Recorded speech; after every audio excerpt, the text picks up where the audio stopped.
മുഹമ്മദുർ റസൂലുള്ളാഹ്. കാരുണ്യത്തിന്റെ കാഴ്ചപ്പാടാണ് ഇസ്ലാം വിഭാവനം ചെയ്യുന്നത്. ഇസ്ലാം മുന്നോട്ട് വെക്കുന്നത് എല്ലാവരോടും കാരുണ്യത്തോടെ പെരുമാറാനാണ്. അവിടുന്ന് പറഞ്ഞില്ലേ, അർറാഹിമൂന യർഹമുഹുർ റഹ്മാൻ ഇർഹമൂ മൻ ഫിൽ അർളി യർഹമുകും മൻ ഫിസ് സമാ. അർറാഹിമൂന യർഹമുഹുർ റഹ്മാൻ. ഈ ഭൂമിലോകത്ത് നിങ്ങൾ എല്ലാവരോടും കാരുണ്യം കാണിക്കണമെങ്കിലേ അല്ലാഹു നിങ്ങളോട് കാരുണ്യം കാണിക്കുകയുള്ളൂ. ഇർഹമൂ മൻ ഫിൽ അർളി. ഭൂമിലോകത്തുള്ളവരോട് നിങ്ങൾ കാരുണ്യം ചെയ്തെങ്കിലേ യർഹമുകും മൻ ഫിസ് സമാ, ആകാശത്തിന്റെ അധിപൻ നിങ്ങളോട് കാരുണ്യം കാണിക്കുകയുള്ളൂ എന്ന് സയ്യിദുനാ മുഹമ്മദുർ റസൂലുള്ളാഹ്. അപ്പൊ ഐക്യബോധത്തോടെയാണ് മനുഷ്യരെല്ലാം ജീവിക്കേണ്ടത്. ജാതിയുടെയോ മതത്തിന്റെയോ വർഗത്തിന്റെയോ വർണ്ണത്തിന്റെയോ നിറത്തിന്റെയോ ഭാഷയുടെയോ ദേശത്തിന്റെയോ ഒരു വിധത്തിലുള്ള വൈജാത്യങ്ങളിലും മാറ്റി നിർത്തലുകൾ ഒരിക്കലും പാടില്ല. എല്ലാവരെയും കൂട്ടിപ്പിടിച്ചാണ് ജീവിക്കേണ്ടത്. വളരെ സമാധാനത്തോടെ ജീവിക്കാൻ ആവശ്യമായ രണ്ടാമത്തെ കാര്യം, അത് വളരെ സൗഹാർദ്ദപൂർണവും കാരുണ്യപൂർണവുമായ ഇടപെടലാണ് മനുഷ്യനിൽ നിന്നുണ്ടാവേണ്ടത്. എത്രത്തോളമാണ് സയ്യിദുനാ മുഹമ്മദുർ റസൂലുള്ളാഹ് സ്വല്ലല്ലാഹു അലൈഹി വസല്ലം തങ്ങൾ പറഞ്ഞത്, ലാ യുഅ്മിനു അഹദുക്കും ഹത്താ യുഹിബ്ബ ലി അഖീഹി മാ യുഹിബ്ബു ലി നഫ്സിഹി.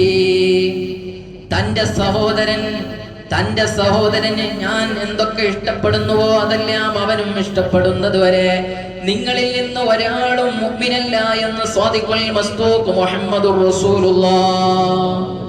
ഞാൻ സ്വസ്ഥമായി ജീവിക്കണം എന്ന് ആഗ്രഹിക്കുന്ന മുഅ്മിനീങ്ങൾ, ഞാൻ നല്ല സന്തോഷത്തോടെ ജീവിക്കണം, സമാധാനത്തോടെ ജീവിക്കണം, നല്ല റാഹത്തോടെ ജീവിക്കണം എന്ന് ഒരാൾ ആഗ്രഹിക്കുന്നുവെങ്കിൽ ആ മുഅ്മിനോട് അല്ലാഹുവിന്റെ റസൂൽ പറയാണ്, നിന്റെ സഹോദരനും അതുപോലെ അവകാശമുണ്ട്, അത് അവന് പകുത്ത് നൽകണം എന്ന് സയ്യിദുനാ മുഹമ്മദുർ റസൂലുള്ളാഹ് സ്വല്ലല്ലാഹു അലൈഹി വസല്ലം. അപ്പൊ കാരുണ്യത്തോടെയുള്ള പെരുമാറ്റം, നമുക്ക് എന്തൊക്കെ അവകാശങ്ങളുണ്ടോ അതൊക്കെ മറ്റുള്ളവർക്കും അവകാശപ്പെട്ടതാണ് എന്ന ബോധത്തോടെ ജീവിക്കുക എന്ന ഒരു കാഴ്ചപ്പാട്. ആ സാഹോദര്യത്തിന്റെ പെരുമാറ്റത്തിൽ ഏറ്റവും അടുത്ത് ഇടപഴകിക്കൊണ്ടിരിക്കുന്നവരാരാണോ അവരെ കൂടുതൽ ചേർത്ത് പിടിക്കണമെന്ന് ഇസ്ലാം പഠിപ്പിക്കുകയാണ്. എന്തൊരു വിശാലമായ കാഴ്ചപ്പാടാണ്, നിങ്ങൾ ആലോചിച്ചു നോക്കൂ. ഏറ്റവും കൂടുതൽ നമ്മുടെ തൊട്ടടുത്തുള്ളവർ അവരാണ് നമ്മുടെ അയൽവാസികൾ എന്ന് പറയുന്നത്. അയൽവാസികളോട് പെരുമാറുന്നിടത്ത് വിശുദ്ധമായ ഇസ്ലാം മുന്നോട്ട് വെക്കുന്ന ഒരുപാട് ആശയങ്ങളുണ്ട്. തന്റെ അയൽവാസി ആരാണെന്ന് നോക്കിയല്ല, തന്റെ അയൽവാസി മുസ്ലിമാണോ എന്ന് നോക്കാനല്ല പറഞ്ഞത്. തന്റെ അയൽവാസി ആരാണെങ്കിലും അവന് ക്ഷുത്തടക്കാൻ വകയില്ലാതെ നിന്റെ വീട്ടിൽ സുഭിക്ഷമായ നീ ഭക്ഷണം കഴിക്കുന്നുവെങ്കിൽ ഈ പ്രസ്ഥാനത്തിന്റെ പൂർണ്ണമായ ഉത്തരവാദിത്വം നീ നിർവഹിച്ചിട്ടില്ലെന്ന് സയ്യിദുനാ മുഹമ്മദുർ റസൂലുള്ളാഹ് സ്വല്ലല്ലാഹു അലൈഹി വസല്ലം.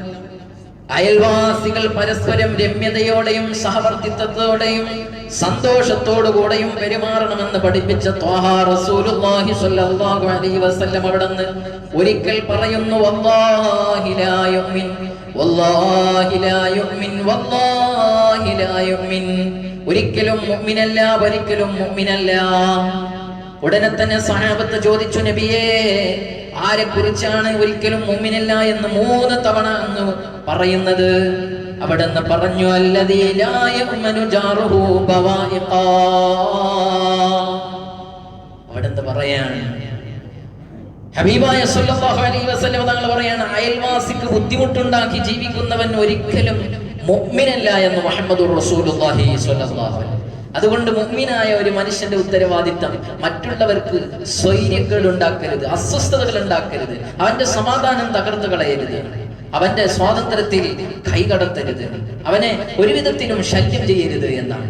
യഥാർത്ഥ മുഅ്മിൻ ആരാണ് എന്ന് സയ്യിദുനാ മുഹമ്മദുർ റസൂലുള്ളാഹി സ്വല്ലല്ലാഹു അലൈഹി വസല്ലം തങ്ങൾ അവിടുന്ന് പറഞ്ഞ ഹദീസ്, അൽ മുസ്ലിമു മൻ സലിമൻ നാസു ബിലിസാനിഹി വയദിഹി സയ്യിദുനാ മുഹമ്മദുർ റസൂലുള്ളാഹ്.